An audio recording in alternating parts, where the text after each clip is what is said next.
ওরে মা বাবার কথা মতো যেজন চলে না,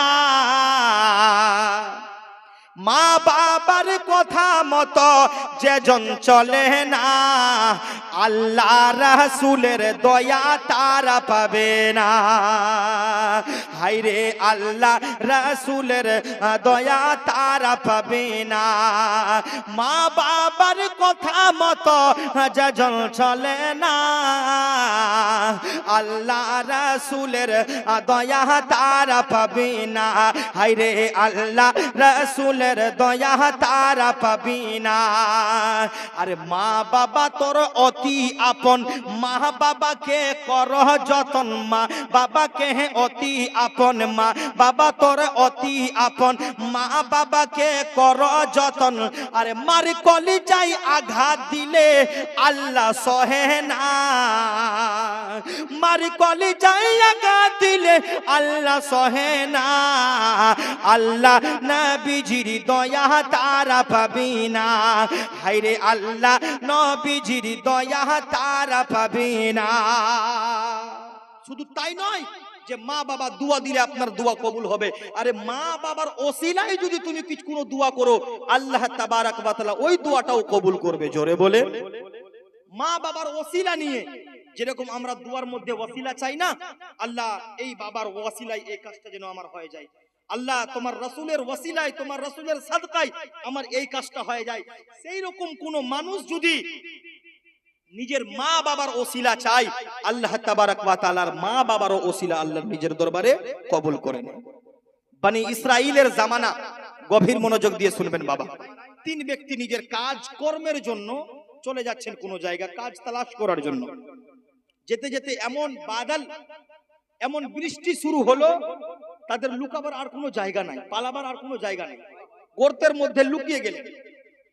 লুকিয়ে যাওয়ার পরে আচানক সঙ্গে সঙ্গে একটা বড় চট্টান, বড় পাথর এসে ওই গর্তের মুখের মধ্যে পড়ে। গর্তের মুখের মধ্যে এমন সেট হলো যে বের হওয়ার আর কোনো চান্স নেই। সেই মানুষগুলো আর বাঁচবে বাবা?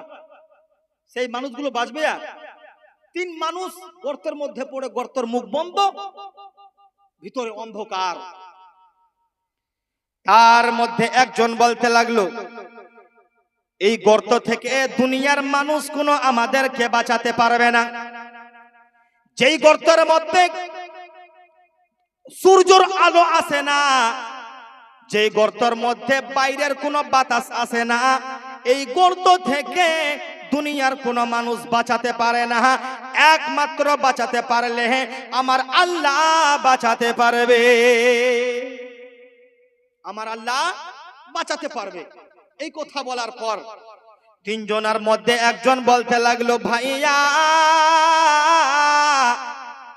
আল্লাহ রাব্বুল আলামিনের কাছে আবার দোয়া করো, কে কোন ভালো কাজ করেছো, নিজের নিজের ভালো কাজের আল্লাহর কাছে দোহাই দাও। মনে হয় জীবনে একটা যদি ভালো কাজ করে থাকি, আমার আল্লাহ রাব্বুল আলামিন আমাদের দোয়া কবুল করে এই মুসিবত জায়গা থেকে আমাদেরকে বের করে দিবে, এই মুসিবত নামক জায়গা থেকে আমাদেরকে বের করে দিবে। তার মধ্যে একজন বলতে লাগলো, আল্লাহ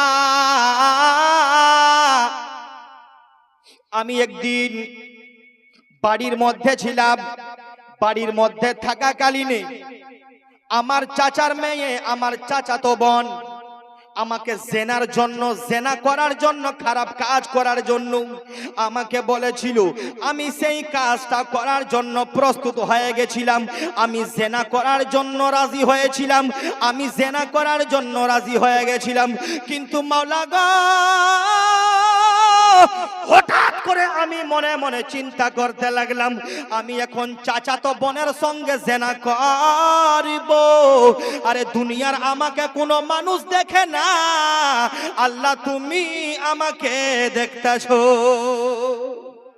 তিনজনের মধ্যে এক আল্লাহ রাব্বুল আলামিনের বান্দা বলতে লাগলো, মাওলা গো, আমার ইচ্ছা হয়েছিল কাকার বেটি বোনের সঙ্গে, চাচাতো বোনের সঙ্গে জেনা করার। যখন জেনার উদ্দেশ্যে সেই জায়গাতে পৌঁছে গেলাম, আমি মনে মনে করলাম, আমি মনে মনে যেন চিন্তা করতে লাগলাম, এ আমার মাওলা গো, দুনিয়ার কোনো মানুষ আমাদেরকে দেখে না, একজন তুমি আমাদেরকে দেখতে আছো। মাওলা গো, সঙ্গে সঙ্গে আমি সেই মেয়ের কাছ থেকে দূরে সরে গেলাম, সঙ্গে সঙ্গে আমি আমার চাচাতো বোনের কাছ থেকে আমি দূরে সরে গেলাম, জেনার তামান্নাটা আমি ছেড়ে দিলাম। মাওলা গো, এই কাজটা যদি তুমি আল্লাহকে ভালো লেগেছে, আমাদেরকে এই মুসিবত থেকে বাঁচিয়ে না। এই দোয়া করার পর কিতাবের মধ্যে আছে সঙ্গে সঙ্গে হালকা একটু চাট্টানটা পাথরটা সরে যায়, কিন্তু এতটা সরে যায় না যে আবার তিনজনা বের হতে পারে। সূর্যর হালকা হালকা কিরণ আসতে লাগে। তার মধ্যে আরেকজন বলতে লাগলো, মাওলা গো,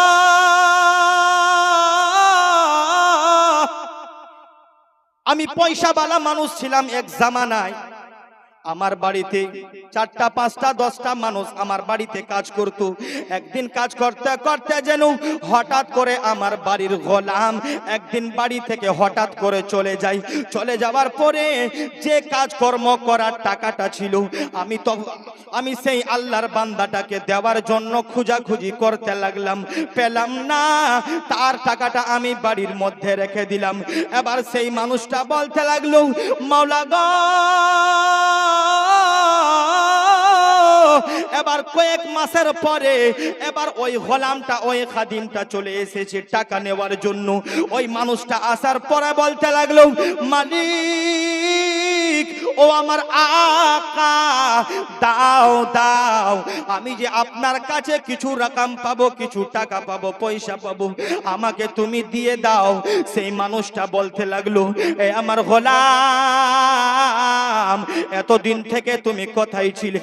বলতে লাগলো, আকা গো, আমি আমার মায়ের শরীর অসুস্থ হওয়ার কারণে আমি কোনো কারণে বাড়িতে চলে গেছিলাম।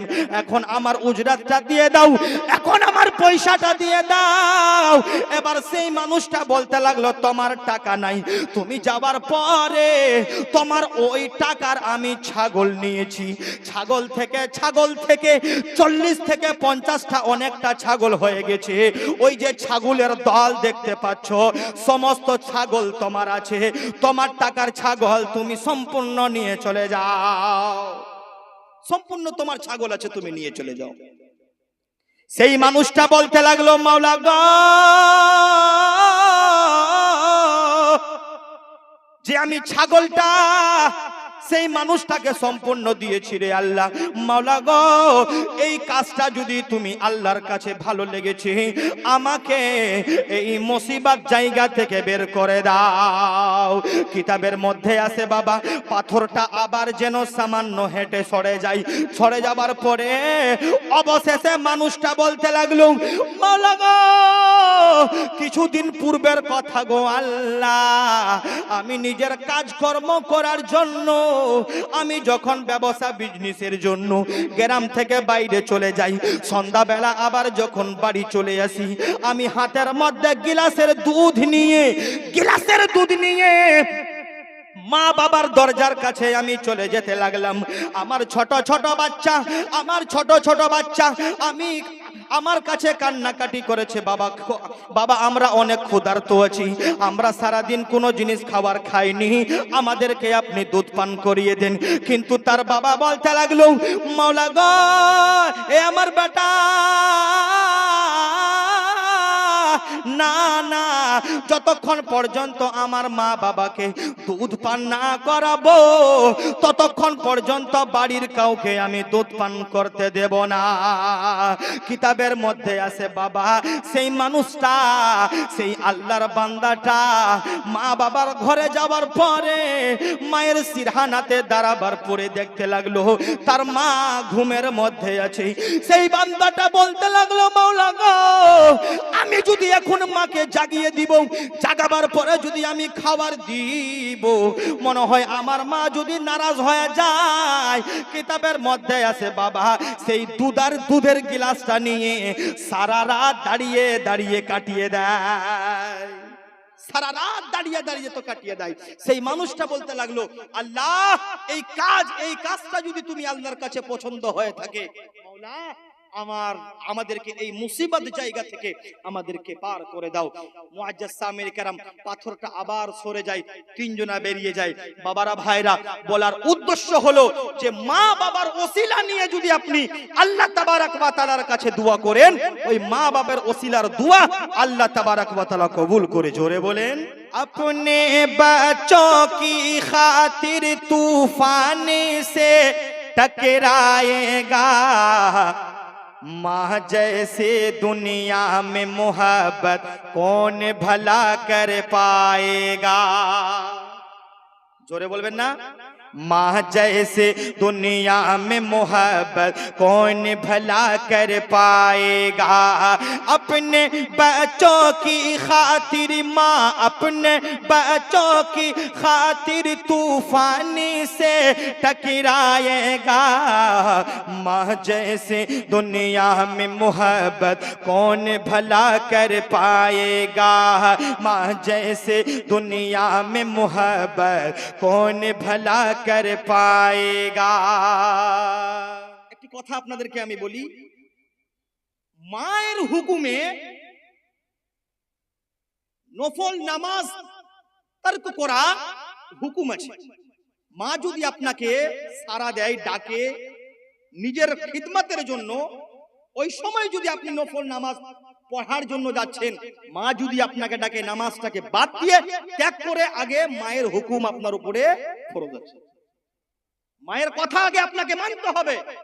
কিন্তু আবার কিছু মা যদি আল্লাহ ব্যতীত শিরক বা আল্লাহ তাবারক ওয়া তাআলার রাস্তা থেকে যদি কোনো সন্তানকে দূরে সরাতে চায়, কিন্তু ওই মা বাবার কথা আবার মানা যাবে, ওই মা বাবার কথা আবার মানা যাবে না।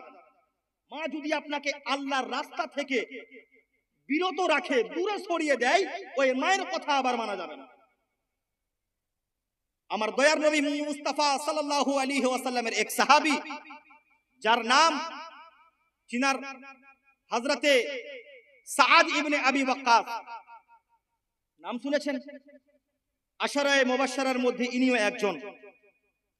তো হযরতে সাআদ ইবনে আবি ওয়াক্কাস, ইনি যখন কলমা পড়ে মুসলমান হয়ে যায়, তখন তার মা কিন্তু বলতে লাগলো, বেটা নতুন ধর্ম তুমি গ্রহণ করলে, ইসলাম নামক ধর্ম যে আব্দুল্লাহর বেটা মুহাম্মদ সাল্লাল্লাহু তাআলা আলাইহি ওয়াসাল্লাম প্রচার করছে, ওই নবীর কলমা পড়ে তুমি মুসলমান হয়ে গেছো, তুমি ছেড়ে দাও কলমা, নবীর ছেড়ে দাও, না হলে আমি মা খাওয়া দাওয়া খাবো না। তুমি কলমা ছেড়ে দাও, না হলে আমি মা খাওয়া দাওয়া খাবো না। তার মা বলতে লাগলো, বেটা কলমা ছেড়ে দাও, নবীর ধর্মটাকে ছেড়ে দাও, আল্লাহর দ্বীনটাকে ছেড়ে দাও, ইসলাম নামক ধর্মটাকে তুমি ছেড়ে দাও, ছেড়ে দাও। সেই বলতে লাগলো, আমার দয়ার নবীর সাহাবী বলতে লাগলো, আমার দয়ার নবীর সাহাবী বলতে লাগলো, আমার মা, আমি কখনো আল্লাহর নবীর ধর্ম ছাড়তে পারবো না, আমি ইসলামটাকে ছাড়তে পারবো না, আমি আমার দয়ার নবীর দেওয়া ঈমানটাকে ছাড়তে পারবো না, আমি আমার দয়ার নবীর ইসলাম এবং কলমা ছাড়তে পারবো না। আমার দয়ার নবীর সাহাবী হযরতে সাআদ ইবনে আবি ওয়াক্কাস এই কথা বলার পরে তার মা বলতে লাগলো, বেটা শোনো, তুমি যদি নবীর কলমা না ছাড়ো, তুমি যদি আল্লাহ রাব্বুল আলামিনের ধর্মটাকে না ছাড়ো, তুমি যদি কলমা না ছাড়ো, আমি খাওয়া দাওয়া কিছুই করব না রে বেটা। আমি যদি এইভাবে মারা যাব, দুনিয়ার নজরে তুমি মায়ের হত্যাকারী হয়ে দাঁড়িয়ে যাবে, মায়ের কাতিল হয়ে যাবে। বেটা তুমি ইসলামটাকে ছেড়ে দাও, ছেড়ে দাও। সেই হযরতে আব্দুল্লাহ, সেই আমার দয়ার নবী সাহাবী যেন কোনো কথা শুনলেন না, আমার দয়ার নবীর দরবারে চলে গেলেন। সেই হযরতে সাআদ বিন আবি ওয়াক্কাসের মা যেন খাওয়া দাওয়া ছেড়ে দেয়, খাওয়া দাওয়া বন্ধ করে দেয়, খাবার খেলো না, জল পান করলো না, নিরিবিলি জায়গার মধ্যে তার মা যেন বসে বসে কান্নাকাটি করে। সন্ধ্যাবেলা হযরতে সাআদ বিন আবি ওয়াক্কাস আসলেন, আসার বলতে বলতে লাগলেন, মা তোমার চোখের মধ্যে কেন জল? তার মা বলতে লাগলো, বেটা তুমি যে কলমা খানা পড়েছো, তুমি যে ইসলাম ধর্মটাকে গ্রহণ করেছো বেটারে, তখন থেকে আমি এই পর্যন্ত ক্ষুধার্ত আছি, কোনো খাওয়া দাওয়া করেনি। এবার তার বেটা হযরতে আব্দুল্লাহ, হযরতে সাদ ইবনে আবি ওয়াক্কাস বলতে লাগলো, মা গো